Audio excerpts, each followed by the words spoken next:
Good afternoon, everyone. In our previous video, we looked at different leadership styles. Now we're going to be looking at leadership theories that exist. There are 4 leadership theories that we're going to be looking at, and they are the situational leadership theory, transformational, leaders and followers, and transitional. It must be noted now that transformational and transitional are both very similar, so we're only really going to be talking about transformational. So the first one we're going to look at is the situational leadership theory. And this is really about the relationship between leaders and the employees.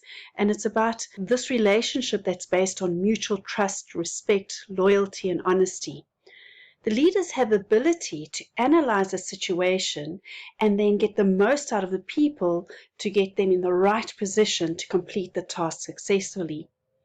The leaders analyze the group members and they adapt according to the group members' needs, right? So this could lead to conflict if some employee is seeing a leader giving another employee different kind of advice or attention.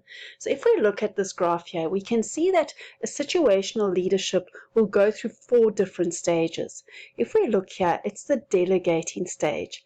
At this stage, the leader knows that the employee doesn't really need a lot of input or support. So the relationship behavior is quite low.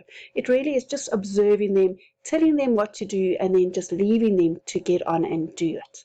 Then we move into the participating.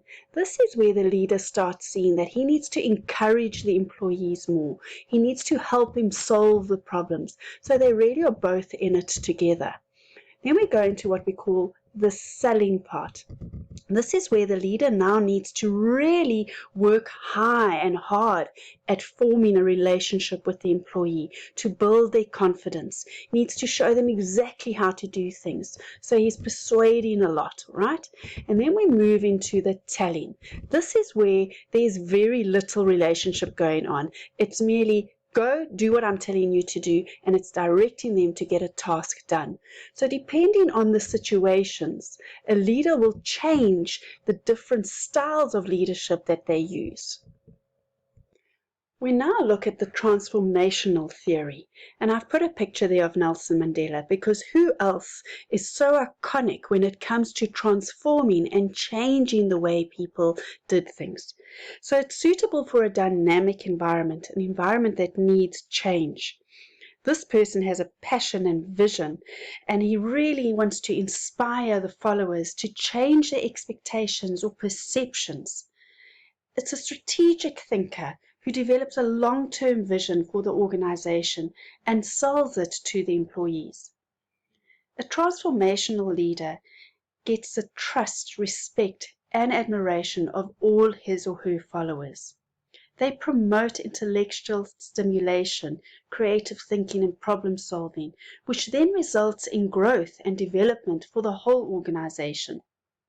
The followers are coached, they're led, they're mentored, they're emotionally supported through the transformation, through the change that is happening.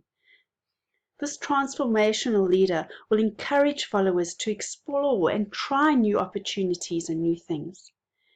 These leaders lead by example, and they make workers interested in the work that they do. They make workers understand that even if you are just sweeping the floors in a factory, you are integral to the whole factory getting on and making money. These leaders have strong, charismatic personalities and are very good at motivating staff to achieve results. They enable employees to take greater ownership for their own work and to know their strengths and their weaknesses. Wouldn't it be amazing if we had more transformational leaders? If we look at leaders and followers, I love this picture here because there's the mommy duck in the front and everyone else is just following. So teams achieve great results when there's a sense of understanding between the leader and the team followers. There's a sense of trust. The followers listen to what is expected of them, and they are willing to work as a team. The followers easily accept responsibility when something doesn't work out. The leaders lead by example and reward positive behavior.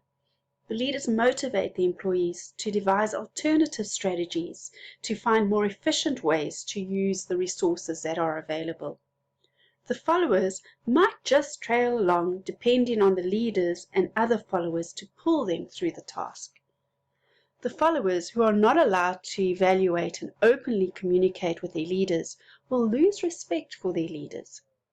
The team might not get along because blaming starts happening. The team might have insufficient resources at their disposal, resulting in an unwillingness to actually work and follow the leader. So now we're on to the transitional theory. Now remember, right in the beginning of the series I said to you that the transformational and transitional are both very similar because they both speak about change. So if you asked about the transitional theory, you can use the transformational information too. The last section we need to look at is the role of one's personal attitude in successful leadership. So how does a leader's personal attitude affect his or her leadership? So a positive attitude releases leadership potential. A leader's good or bad attitude can influence the success or the failure of a business. Leaders must know their own strengths and weaknesses in order to apply their leadership styles effectively. Great leaders understand that the right attitude will see the right atmosphere. A leader's attitude may influence the employees or the teams or anyone else's behavior. I've often seen this with sports when you see a coach moaning at the players and saying, you didn't do this, you didn't do that, and you watch those players go back onto their field. Their shoulders are pulled down, their heads are down, so that kind of behavior has influenced the employees' behavior too. Leaders should model the behavior that they want to see in the team members. Successful leaders consider the abilities and skills of the team members and allocates the correct tasks to those people effectively. Enthusiasm produces confidence in a leader. A positive attitude is critical for good leadership because good leaders will stay with the task regardless of the difficulties or challenges that they may face. Successful employees and leaders have a constant desire to work and achieve personal and professional success. Leaders with a positive attitude know that there is always more to learn and to grow, and they never stop learning. So just to remind you, in an exam setting, you will have to discuss or explain the different leadership theories, and there are 4 of them. You'll also need to be able to identify them from given scenarios. And then lastly, you'll need to discuss and explain the role of personal attitude in becoming a successful business. And that is that. Have a good evening.